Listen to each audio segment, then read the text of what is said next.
5, 4, 3, 2, 1, 0.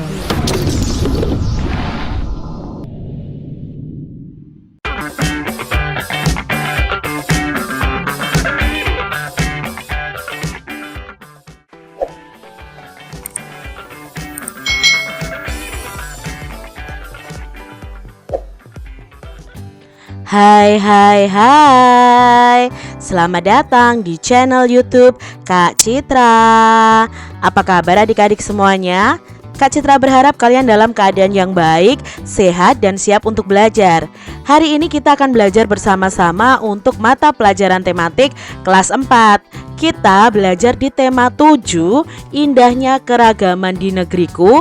Subtema yang baru nih, subtema 2, indahnya keragaman budaya negeriku, pembelajaran yang pertama. Mari adik-adik kita belajar dengan penuh semangat ya. Kamu telah mengetahui bahwa di Indonesia terdapat beragam suku bangsa. Keragaman suku bangsa mengakibatkan adanya keragaman budaya, termasuk cara hidup sehari-hari. Di sini kita akan belajar tentang orang Kanekes, si suku Baduy. Nah, di salah satu suku yang ada di Indonesia adalah suku Baduy. Banten merupakan sebuah provinsi di Pulau Jawa bagian barat. Nah, Provinsi Banten ini memiliki kekayaan alam dengan pemandangan indah termasuk pegunungan dan pantai. Di Pegunungan Kendeng ya, dengan ketinggian 600 meter dari permukaan air laut, tinggal masyarakat adat yang biasa kita sebut dengan suku Baduy. Namun masyarakat suku Baduy lebih senang menyebut diri mereka orang Kanekes. Dalam bahasa Sunda, orang itu berarti orang. Masyarakat Kanekes ini dibagi menjadi dua kelompok, yaitu Tangtu dan Panamping. Nah, kelompok Tangtu itu dikenal sebagai Kanekes dalam atau Baduy dalam. Sebaliknya, kelompok Panamping itu dikenal sebagai Kanekes luar atau suku Baduy luar. Ini adalah gambar dari suku Baduy ya adik-adik, dan ini adalah kampung Baduy. Kelompok Kanekes dalam atau Baduy dalam itu tinggal di 3 desa, yaitu Cikertawana, Cikeusik, dan Cibeo. Nah, masyarakat Kanekes dalam masih sangat teguh dalam memegang tradisi. Mereka itu tidak menggunakan alat-alat elektronika adik-adik, dan tidak menggunakan alas kaki seperti ini, tidak memakai sendal atau sepatu, tidak menggunakan kendaraan sebagai alat transportasi, serta mengenakan pakaian adat yang ditenun dan dijahit sendiri. Mereka menganut kepercayaan tradisional namanya Sunda Wiwitan dan dipimpin oleh seorang puun. Nah, puun ini juga berkedudukan sebagai pemimpin masyarakat Kanekes dalam atau suku Baduy dalam. Kelompok Panamping itu sedikit berbeda dari masyarakat Kanekes dalam. Nah, kelompok Panamping ini adalah Baduy luar adik-adik. Masyarakat Kanekes luar atau Baduy luar ini telah mengenal teknologi dan alat elektronik. Mereka juga mengenakan pakaian modern. Namun masyarakat Baduy luar masih bisa dikenali dari ciri khas mereka, yaitu mengenakan ikat kepala berwarna hitam. Itu tadi perbedaan dari suku Baduy dalam dan suku Baduy luar. Adik-adik, adakah kesamaan cara hidup suku bangsa Baduy dengan suku bangsamu? Jika ada, dalam hal apa? Jika berbeda, apa perbedaannya? Nah, mungkin perbedaannya dengan suku Baduy dalam ya. Kalau sukunya Kak Citra itu kan suku Jawa. Suku Jawa itu sudah mengenal barang-barang elektronik, sudah memakai alat transportasi ya, terus kemana-mana memakai alas kaki. Berbeda dengan suku Baduy dalam tadi ya, yang tidak mengenal alat elektronik. Mereka tidak memakai alat transportasi dan mereka itu tidak memakai alas kaki. Nah, mungkin itu perbedaannya. Untuk kesamaannya mungkin sama-sama ini ya adik-adik ya, sama-sama junjung tinggi tradisi ya. Kalau di Jawa tradisinya di tempat Kak Citra itu masih menjunjung tradisi. Misalnya ada namanya kalau di Jawa itu ada bancaan atau syukuran ya. Lalu kalau di Baduy tadi ya juga menjunjung tradisinya. Mungkin ada persamaannya seperti itu. Adik-adik, adakah kata sulit yang kalian temukan pada bacaan tadi? Kalau ada, kalian bisa tuliskan dan mencari artinya. Contohnya kalian bisa buat tabel seperti ini tentang kata sulit. Misalnya ada kata tradisi. Tradisi itu menurut Kamus Besar Bahasa Indonesia adalah kebiasaan turun-temurun yang masih dijalankan oleh masyarakat. Lalu tadi ada kata alat elektronik ya. Nah, alat elektronik ini artinya adalah alat yang bekerja yang menggunakan listrik.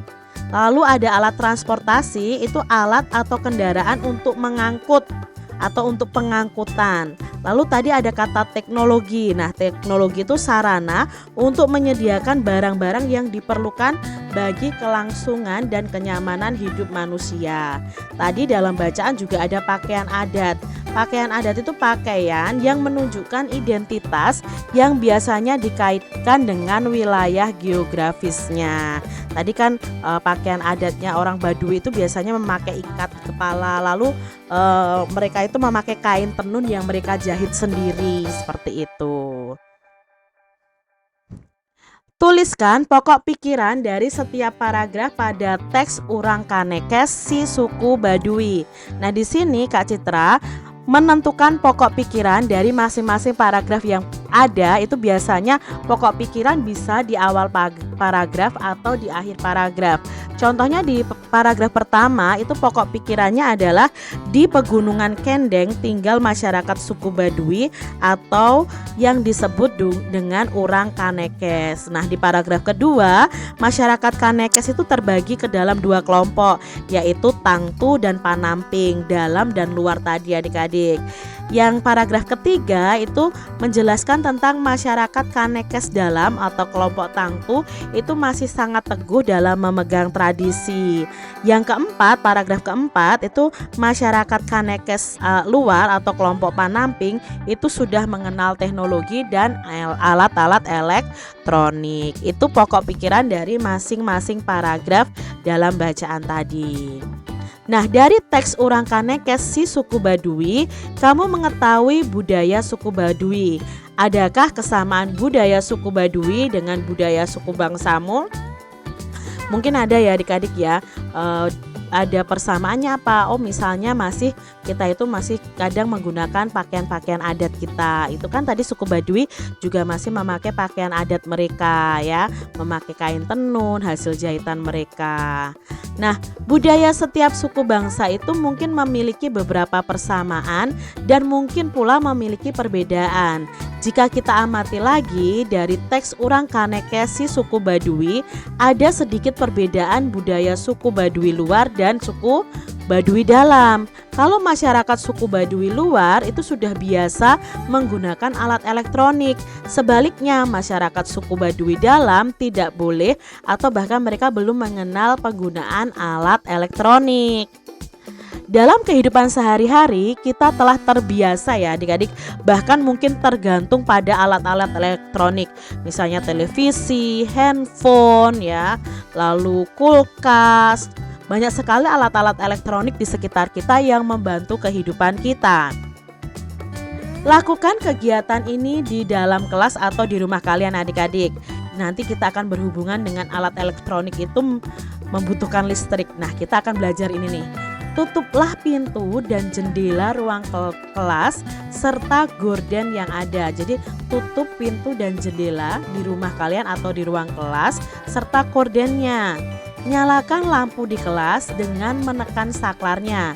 Bagaimana kondisi ruangan kelas? Pasti terang ya adik-adik ya. Lalu padamkan lampunya dengan menekan saklar. Bagaimana keadaan di dalam ruang kelas? Atau di dalam ruangan? Ya pasti gelap adik-adik. Nah, dari percobaan ini hasil pengamatannya ketika lampu dinyalakan ruangan akan menjadi terang sehingga dapat belajar dengan baik. Sedangkan saat lampu dimatikan ruangan akan menjadi gelap. ternyata kehidupan sehari-hari kita itu sangat tergantung pada alat-alat elektronik. Adik-adik, apa yang menyebabkan lampu tadi menyala? Nah, lampu itu menyala karena adanya aliran arus listrik. Lalu, apa yang menyebabkan lampu tadi tidak menyala atau mati?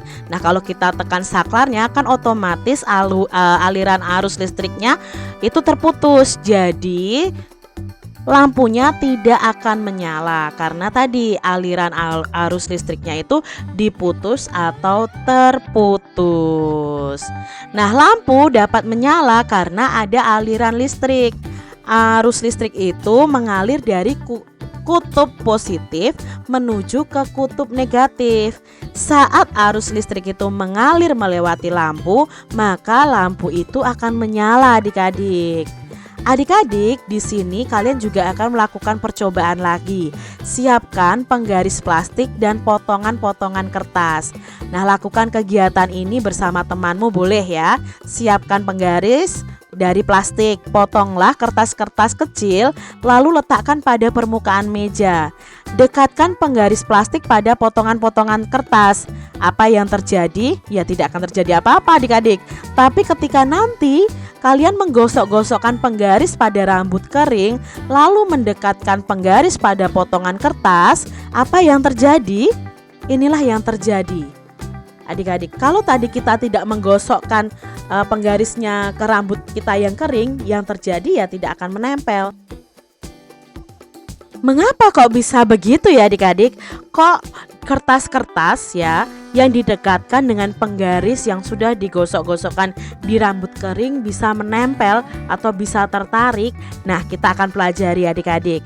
Di sini setiap benda itu netral mempunyai dua muatan, yaitu muatan positif atau yang disebut dengan proton dan muatan negatif atau yang disebut dengan elektron dalam jumlah yang sama. Saat penggaris digosok-gosokkan pada rambut kering, maka elektron itu muatan negatif dari rambut kita akan berpindah ke penggaris. Akibatnya penggaris ini akan memiliki kelebihan elektron dan menjadi bermuatan negatif. Nah, ketika penggaris plastik ini bermuatan negatif didekatkan pada potongan-potongan kertas, muatan negatif pada kertas itu menjauhi penggaris. Jadi sisi kertas yang dekat dengan penggaris menjadi bermuatan positif, sehingga potongan-potongan kertas ini akan tertarik oleh penggaris plastik tersebut. Nah, tarik-menarik antara muatan pada penggaris listrik dan potongan kertas ini merupakan salah satu bentuk gaya listrik. Pada pembelajaran sebelumnya kita sudah mengetahui apa pengertian gaya. Gaya itu adalah tarikan atau dorongan. Nah, di sini ada tarik-menarik antara muatan positif dan muatan negatif pada listrik, sehingga ini disebut dengan gaya listrik. Adik-adik, kita akan belajar listrik statis dan listrik dinamis. Jadi listrik itu dibagi menjadi dua, ada listrik statis, ada listrik dinamis. Apa itu listrik statis dan listrik dinamis? Yuk kita cari tahu bersama-sama. Muatan listrik yang terkandung pada penggaris plastik setelah digosok pada rambut kering tidak mengalir, sehingga disebut listrik diam atau listrik statis. Jadi listrik statis itu listrik yang diam. Nah, gaya listrik statis pada penggaris plastik itu hanya berlangsung sementara. Jadi listrik statis itu kebanyakan berlangsungnya hanya sementara saja adik-adik.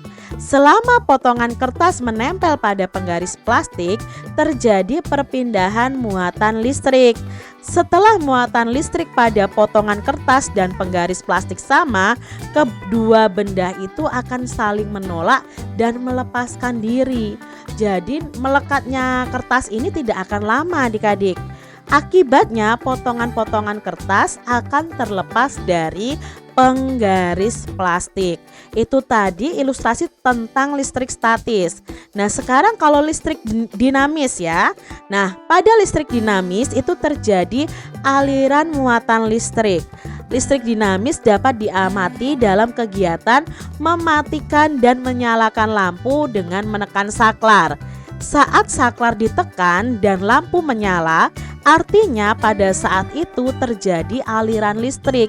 Sebaliknya, saat saklar ditekan dan lampu mati, artinya tidak terjadi aliran listrik. Itu tadi pengertian dari listrik dinamis, perbedaannya dengan listrik statis adik-adik. Nah, listrik statis adalah listrik yang tidak mengalir atau listrik yang diam dan perpindahan arusnya itu terbatas, sifatnya sangat sementara. Sedangkan listrik dinamis itu adalah listrik yang bergerak atau mengalir. Ya, ketika diputus ya akan berhenti, ketika disambungkan ya akan mengalir. Itu listrik dinamis. Carilah contoh lain yang menunjukkan gejala listrik statis. Nah, listrik statis tadi kan listrik diam ya adik-adik ya, yang tidak mengalir. Contohnya apa saja? Misalnya terbentuknya petir saat hujan. Lalu gosokan kain sutra dengan kaca. Nah, gosokan kain sutra dengan kaca ini juga akan bisa merekatkan kertas-kertas adik-adik, potongan-potongan kertas. Lalu gosokan batang plastik dengan kain wol. Itu hampir sama dengan penggaris dan kertas ini.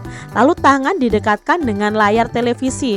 Rasanya itu seperti apa ya adik-adik ya? Kayak kita tersetrum sebentar begitu ya. Itu sebenarnya listrik statis. Lalu saat menyisir rambut itu akan terbawa berdiri sendiri seiring dengan gerakan sisir. Itu juga termasuk listrik statis. Lalu debu yang menempel di layar televisi ya, biasanya paling gampang debu itu melayar di layar televisi itu ya karena adanya listrik statis dari TV-nya itu adik-adik ya. Tapi itu sifatnya hanya sementara. Lalu tadi contoh yang Kak Citra sebutkan tadi tentang penggaris yang digosok-gosokkan ke rambut atau ke tangan yang kering, itu akan menarik potongan kertas kecil. Nah, itu tadi contoh dari listrik statis yang ada di sekitar kita. Demikian tadi adik-adik pembahasan kita di tema 7, subtema 2, pembelajaran yang pertama. Semoga video pembelajaran ini bermanfaat untuk adik-adik semuanya. Dan sampai jumpa lagi di video pembelajaran Kak Citra selanjutnya. Tuhan memberkati.